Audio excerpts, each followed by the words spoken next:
Hi,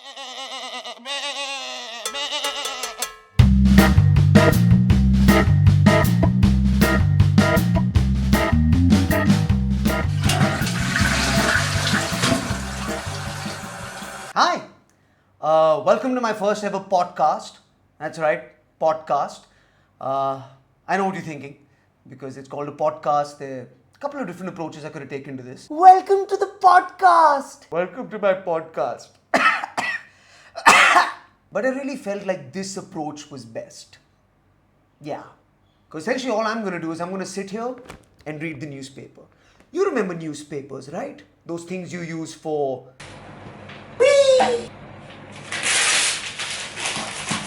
So let's start out with a really simple segment. Basically everything that happened this week in a segment we like to call Quick Shit.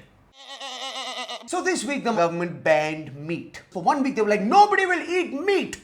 And everybody was thinking about meat and wanted to eat meat. The government was like, no meat. And the Jains were like, I don't care. And then people were like, this is oppression, you are taking away our freedom. And the chickens were like, yeah. And then the Shiv Sena was like, no, we will sell meat. And people were like, really? And then the MNS was like, oh, you will sell meat? we will also sell meat. And the Jains were like, I don't care. And the chickens were like, fuck! Alright, so we have to talk about this. Indrani Mukerji. I don't know whether she murdered like her daughter, her sister, her doppelganger. The one thing she seems to have murdered successfully though is every other news story in India. Because literally every news channel lost their mind. Here's kind of how it went.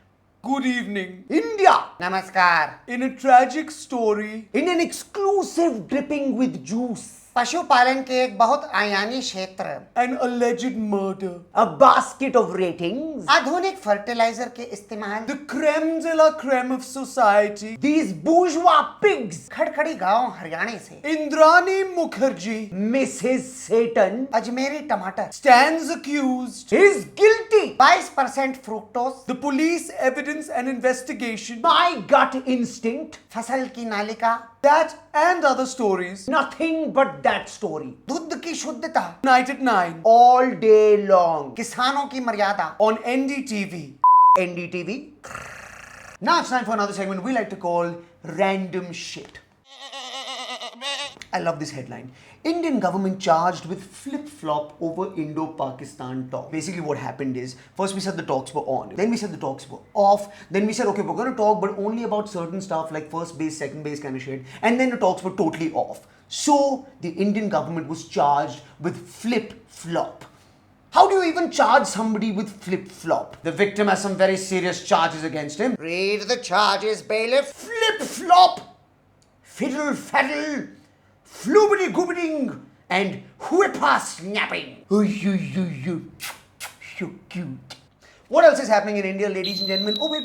Can you hear that? Can you hear that? Little bit longer. Yeah. That was the stock market this week.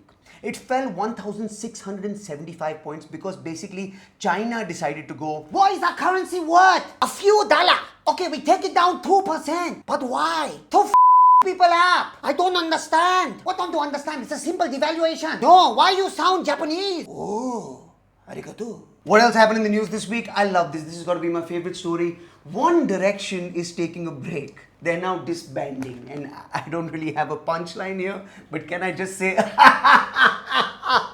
to all the fans, because you thought they were going in one direction. So let's talk about FTII, ladies and gentlemen. Now this institute is known by different names. Film and Television Institute of India, FTII, not NSD. 3 students in FTII are on a hunger strike right now, ladies and gentlemen, and that's tragic because kids are hungry enough to begin with. But apparently what they did a couple of weeks before is they herded the director of FTII, Prashant Partabe, into his office and held him there captive for 9 hours. In his own office. You can't leave! But I work here. But you have to stay here now! During office hours? Fine! Then 3 policemen showed up and the students wouldn't let them in, so 6 more came in and ultimately 9 policemen forced their way into the director's cabin, answering the very important question. How many policemen does it take to change a light bulb? Then of course Rahul Gandhi showed up because hey, when I think quality cinema, I think Rahul Gandhi.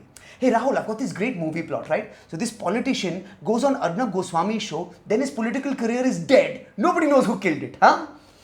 I know Rahul Gandhi comes down and he's all like, I'm like you, bro. I'm here for you, brah. I know your needs, babe. But that's not what he's thinking. What Rahul Gandhi is actually thinking is, these chicks think I'm hot. Suit, boot, slacks ki sarkar. How do you spell Shrewsbury? So if I have to weigh in on this, ladies and gentlemen, here's what I had to say. Yes, you, the students of the Premier Film Institute in India, deserve a great director, also a great administrator. FTII, you can't arrest students.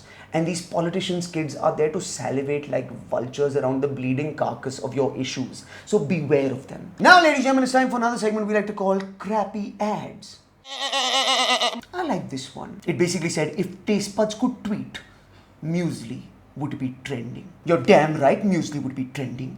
Because we believe in Muesli. And if you don't like Muesli, you should go back to Cornflakesistan. Because this is a nation of Mueslis and some other chocos and frosties. That's why we have hashtags like Har Har Muesli. Muesli ki jai. Cornflakes pappu. Aapke oats all hai. Muesli in Dubai, muesli in China, muesli in US, muesli in basically anywhere but India. Because this bowl of cereal is a democracy. Ab ki baar. Muesli Sarkar. Alright, so here's another story I have to talk about. New Colgate Total apparently now protects 100% of your mouth. How stupid do you think I am? मेरे dentist कहते हैं कि Colgate total मुझे protect करेगा 12 घंटे